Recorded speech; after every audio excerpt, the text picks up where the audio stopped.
por que Deus criou o mal? Hoje vamos filosofar um pouco. O que é exatamente o tempo? Alguns cientistas falam que o universo teve origem no Big Bang, a grande explosão que deu origem a tudo. Outros falam que o universo sempre existiu. Aqueles que dizem que o universo é infinito, permanentemente sendo criado. Para cientistas como Einstein, o tempo como conhecemos é algo que não existe, como imaginamos.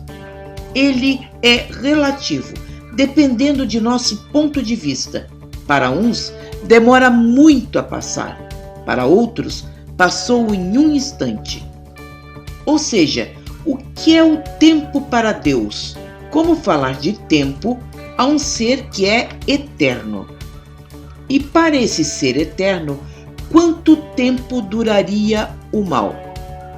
Explicar sua origem sempre foi uma grande preocupação de filósofos, santos, daqueles que tentam compreender a natureza divina com suas leis. E quase todos concordam em um ponto: a origem do mal se encontra em nosso livre-arbítrio.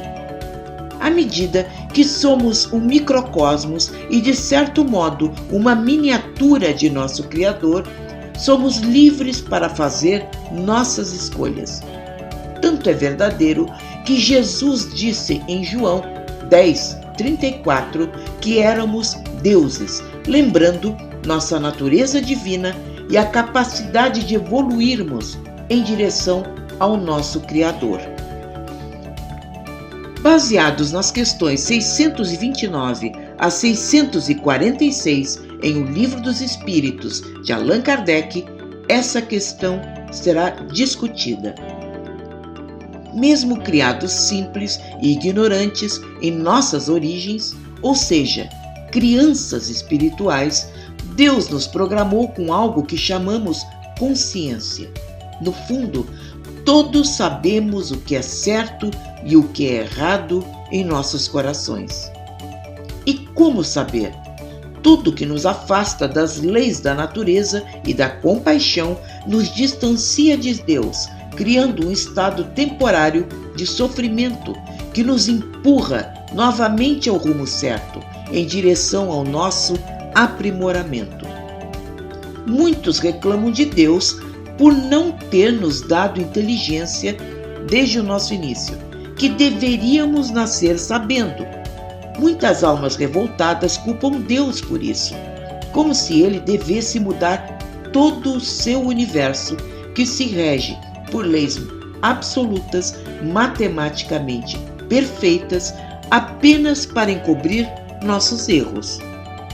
Esse é um capricho tipicamente infantil de que tudo deve ser feito para a nossa satisfação, sem limites, não compreendendo que faz parte de um projeto universal de ensino.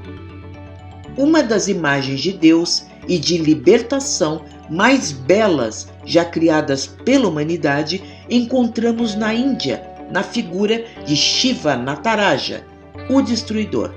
Shiva é a manifestação de Deus como transformador, aquele que destrói o velho universo para reconstruir algo novo e muito melhor logo adiante. Nessa imagem é a vitória da alma humana sobre tudo que nos atrapalha nosso crescimento como espírito. Ele dança sobre a figura de um demônio que representa a nossa ignorância. Shiva Nataraja é o símbolo de nossa vitória quando finalmente despertamos e abrimos nossa consciência, entendendo que somos muito maiores do que aquilo que está à nossa volta e julgamos como nossa única realidade.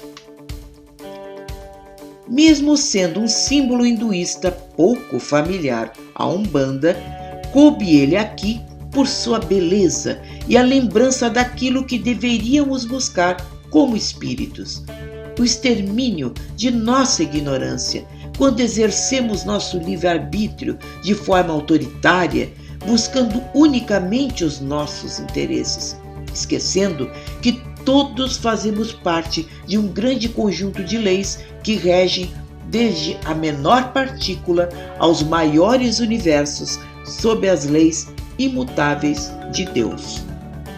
E quanto mais evoluirmos, mais iremos observar que o mal é um estado temporário, em um período relativamente curto de nossa existência como espíritos, da época quando éramos simples, ignorantes e ainda crianças em nossa jornada pela evolução, já que pela frente teremos toda a imortalidade.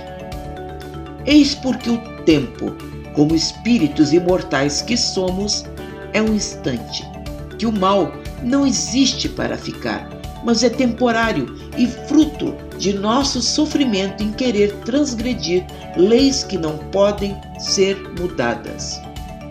Que um espírito sofredor hoje será um anjo no futuro, destino de todos nós. Mas esse não é um assunto simples nem fácil. Mas sua discussão nos faz entender melhor nosso papel como médiuns de Umbanda, que já compreendem que a caridade foi um presente que Deus nos alcançou para acelerar nossa evolução e nos libertar do ciclo do sofrimento causado por nossas ilusões. Gostou? Dê like, compartilhe em suas redes sociais. Semana que vem, novos vídeos. Muito obrigada por estar conosco.